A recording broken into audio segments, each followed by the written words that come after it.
gas, a liquid, and a solid. The one that's the lowest energy is a solid, lowest energy. The one that's the highest is the gas. So an exothermic is releasing heat. So I would be going from a higher energy level to a lower. So anything that's going down. So what's exothermic would be condensation, going from a gas to a liquid, liquid to a solid. So I'd have condensation. I'd have melting, solidification. Okay, becoming a solid. And directly going from a gas to a solid would be deposition. All those three would be exothermic. What's endothermic? Would be going the opposite direction. If I went up, that would be vaporization, endothermic. If I melt, that's endothermic. And if I sublime, go directly from a solid to a gas, that's endothermic. Okay. The only one I see here, let's see, I don't see condensation. Solidification is also freezing. So that's what we're looking at. They're calling freezing would be solidification. So that's what's exothermic. Interestingly enough, in Florida, I always tell this in class, if you're a Florida farmer and you get a cold snap, like we had that Arctic blast last week in May, if your oranges were going to be endangered, they spray water on the fruit. And that water is meant to freeze. And if it goes from a solid to a liquid, it's releasing heat exothermically into the orange. And by forming ice around the orange, you actually save the orange on the inside because the heat from the freezing protects it. And then the water that the ice that you created around it actually becomes an insulator to keep the orange from going further down in temperature. So that's kind of how that happens. That was in Little House on the Prairie if you read the book on Farmer Boy. If you want to freeze a plant, if you want to save a plant during a freeze, you spray water and you allow ice to form on the leaves. And that's what farmers would do with their crops. If they know there's going to be a freeze, they spray everything with water. Okay, the word volatile. Volatile means it readily evaporates. Doesn't really mean it explodes. A lot of people think that means it explodes. Well, if you had gasoline and you have gasoline as a gas, not a liquid, it actually is more dangerous. It's something that so gasoline would be considered volatile. Well, it's ready to explode because a gas is more explosive than a liquid because it's in better contact with the air. You have more oxygen available to react. Which one is the most volatile? I want the least amount of force. Okay, all these share LDF. They're all London dispersion force. Okay, I don't want the heaviest in this case. I want the lightest, the least number of electrons. And so this is methane right here, which is the gas that you have in the lab. And that would be most volatile. As the weight goes up, the least volatile would be CBr4 in this set, and then it also throws in C6H4. So these two would be the least volatile because they would have the more electrons. Okay, opposite. In general, vapor pressure increases as temperature increases. I had a video on this. So as you heat something, kinetic theory means the particles are moving faster, and when they move faster, they overcome that force of attraction. So as you start to heat water, its vapor pressure starts to go up. If you were looking at water in millimeters, at STP, your your air pressure will be 760 millimeters HJ. Normal water, you might have at 25 degrees just 25 millimeters of mercury as a vapor pressure. As you increase the temperature and you hit 100 degrees, this pressure goes up, up, up, up. At 100 degrees, it becomes 760. Now you can overcome air pressure, and that's when boiling starts. When your vapor pressure equals your air pressure, then it boils. So you can boil a liquid two ways. You can boil a liquid by heating it, and unfortunately, we're not in class. I have a vacuum. If I put the water in a vacuum and I reduce the air pressure down to 24, then the water will start boiling. And what's unique about it is the water is at room temperature.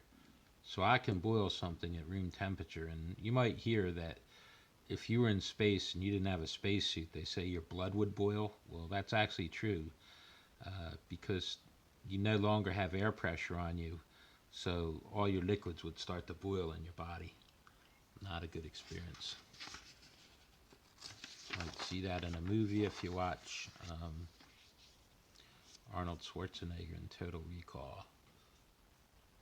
They do a scene where that happens. All right, 28, I have to take a glance at because it's not on this. On a phase diagram, the critical temperature. Okay. Since we're talking about phase diagrams, I'll draw a phase diagram down here. And on a normal phase diagram, looks like this. This is pressure, and this is temperature. Okay. As the temperature goes down and the pressure goes up, this section is always a solid. Okay. Then this will cut off like that. Okay. At a high temperature and a low pressure, you're always going to be a gas. And in between here, this phase represents a liquid. Okay, your triple point is a point at one pressure and one temperature. You can have a solid, liquid, and gas all in equilibrium. That's called the triple point. Normally for something like water, your air pressure would be like 1 atm. And the one difference is water is this wouldn't be like a positive slope. This would be a negative slope because a solid is less dense than the liquid, and that's why solid floats in water. So if this was water, this would be backwards. But at 1 atm, as I increase my temperature at this line right here, that would be your boiling point. I'm sorry, that would be your melting point or your freezing point. Melting going this direction, freezing going in this direction. This shows the equilibrium line as the pressure changes. But at normal 1 atm, your melting point of water is 0 degrees Celsius. And that's how you find a boiling point, a melting point. The next line, if I go up between liquid and gas, in this direction, that would be vaporization. In the opposite direction, that would be condensation. And so that point would be my boiling point, which would be 100. So if I had something like water, this shows that if I increase the pressure, the boiling point would increase. If I decrease the pressure, the boiling point would go down. So this line changes with pressure. Melting changes with pressure. Okay? So you can vary the pressure. Now, to get back to this question, this point out here just ends, and that's called the critical point. And the critical point depends on the critical temperature. Now, the critical temperature is past this temperature, you really can't distinguish between a solid and a gas. And up here is what we would call a supercritical, beyond critical liquid. Now that would be like being on a different planet, like if you're on Jupiter and you looked at the atmosphere, you couldn't tell if you were a liquid or a gas because it's like a super compressed gas. And we actually use supercritical technology. Is interesting. We use it for dry cleaning your clothes. We use it for freeze drying your coffee. Okay. Um, and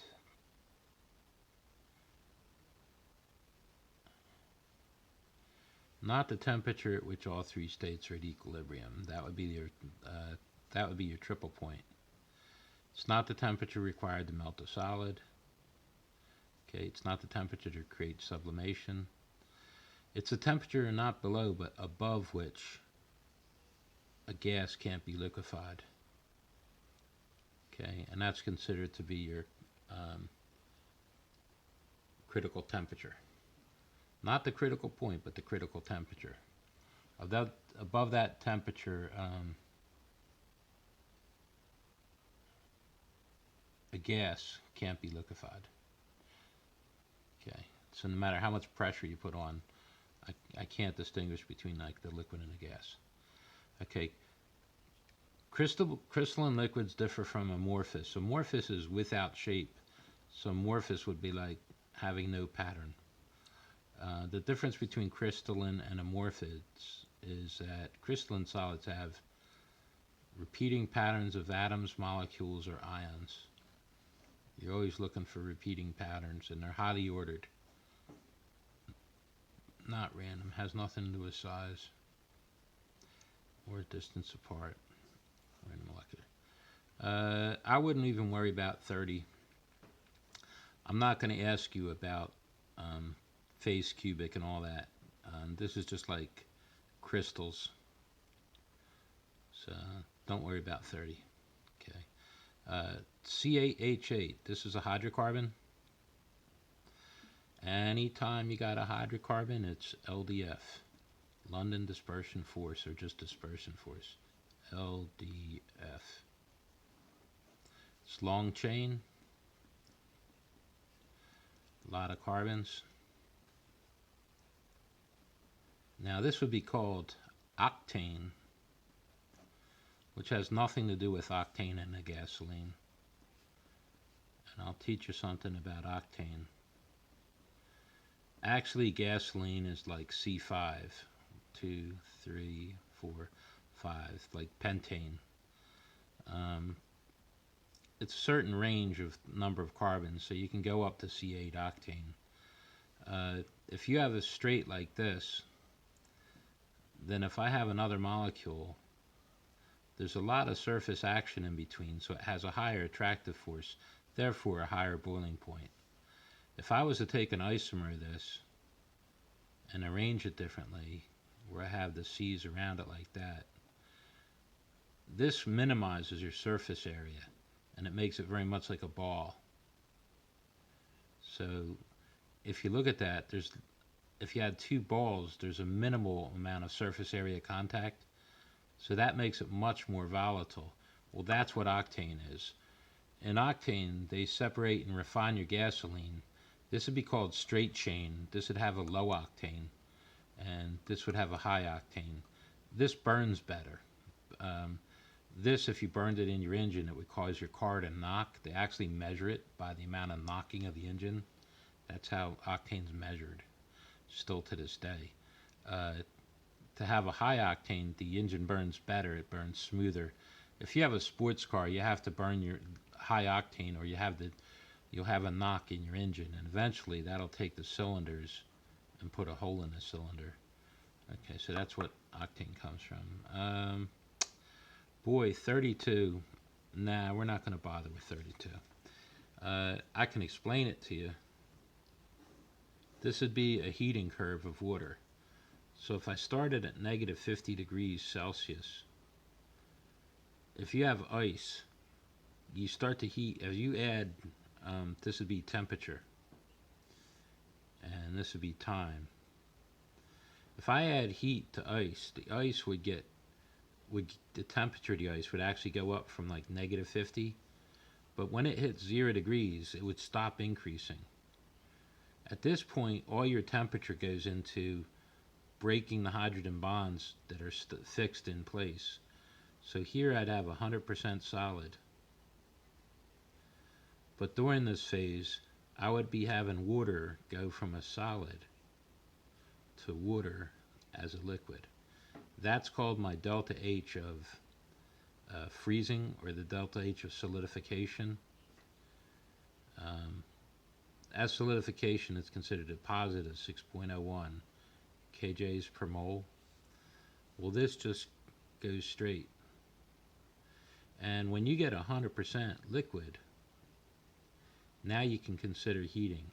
So this is a delta H right here. From here to here is a delta H. Then you heat again until you reach your boiling point, 100 degrees. Now you're 100% liquid. But you're not 0 degrees, now you're 100 degrees. And you don't go up in temperature until all the liquid becomes a gas. So here you're going from a liquid to a gas. So I'd be going from H2O liquid to H2O gas. And the length of this line is determined by how much you have. The longer the line you have, the more you have. The shorter the line, the less you have. This is your delta H of vaporization, becoming a vapor, and it's positive 40.7 kJs per mole. A lot greater than the 6.01, because here you're actually separating the molecules of water from a distance.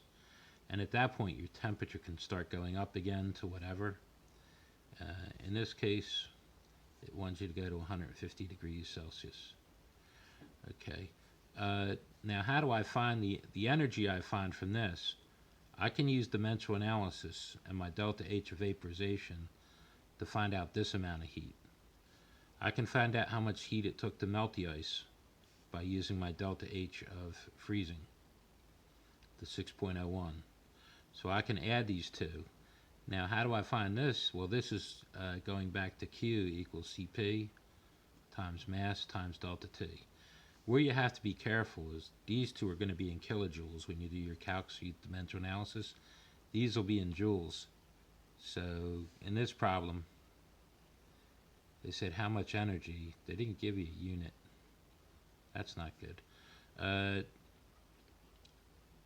Your unit would either have to be in joules or kJs. And by looking at this, I would tell at the end, just by the numbers, whether it's joules or kJs. But I have to have it in the same unit. Now this is interesting because this is the Cp of steam. This is Q equals Cp times M times delta T. In these two you have delta T's. This is your normal Cp of water, 4.184. And then for this transition you'd have to use Q equals Cp times M times delta T. And you have to use the Cp of ice. So they give you the heat of fusion, they give you the heat of vaporization, that should be a delta. Okay, and then there's your 4.184 for water, there's 2.09 for ice, and there's 1.804. So I used to always give this problem as an extra credit problem when I did chapter 5. But that's what a cooling curve looks like, going up and coming down. Okay. Alright, but we're not going to have to worry about that. Actually, the next one is phase diagrams. Phase diagrams are very easy, very simple. When I look at this, that's always a solid on the left. Then I have a liquid in the middle. Then I have a gas on the right. Now this would be my critical point. And that temperature at that point, that's my critical temperature. Okay. Beyond this, my gas and liquid are kind of indistinguishable. This point here would be my triple point. Any line along here would be my melting point or my freezing point at different pressures. This line would represent my boiling point. So what it's asking me, on the phase diagram before segment, what corresponds to the conditions of temperature and pressure under which a solid and the gas are in equilibrium? So the solid and the gas would be represented by this point down here. Going in this direction, that would be solid to gas, is called sublimation, and going backwards was deposition. Most people, you know about melting, you know about boiling, but you don't think about these two things. You'll see deposition, a solid appearing, in the winter when you see frost on the ground and frost suddenly appear on the window. And when frost disappears, it actually goes right back from a solid to a gas. And you might notice it in your freezer. If you put an ice cube in a freezer for a long time, the ice cube actually just shrinks. And what you wouldn't know this from back in the day, but when nobody had washers and dryers, when you used to hang your clothes out on a line to dry them, if you hang wet clothes out at 0 degrees, they're all going to freeze. What you don't know is it's not going to melt. It's actually going to go right from a solid to a gas, and it will dry, so it will sublimate away. And it's good to say. Okay, so the point I'm looking for in this one is A to C. After all that, on a phase diagram shown, what's the critical temperature and pressure? And I think it's referring to the one above. So we're looking at B. That's the critical temperature. On a phase diagram below, the substance is, okay, what is it at 25 and 1 atm? Well, I look at my pressure and I go, okay, there's 1 atm straight across. Okay, now I'm going to look at the temperature. 25 is right here. And at the point it intersects, it would be a liquid. If you ask me what it was if I raised the temperature up to 60, if I raised the temperature here, it would be a gas. If I lowered the temperature to 0, it would be a solid. But the answer here is a liquid, B. Okay. And the next one, I'll have to find the question.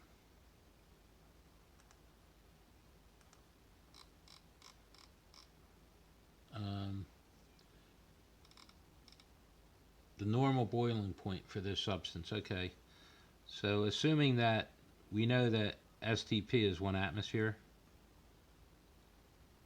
so I'm going to just draw a line. This point would be my melting point, so the melting point looks like around 15 degrees. This point's my boiling point, which looks to happen around 40. So I would say this one is 40. Alright, that's it. The one thing that's different on the test is I will give you structures so you can look at electrons and see whether or not they're, when you look at formulas, you can see whether your electrons are evenly or unevenly distributed. Very good.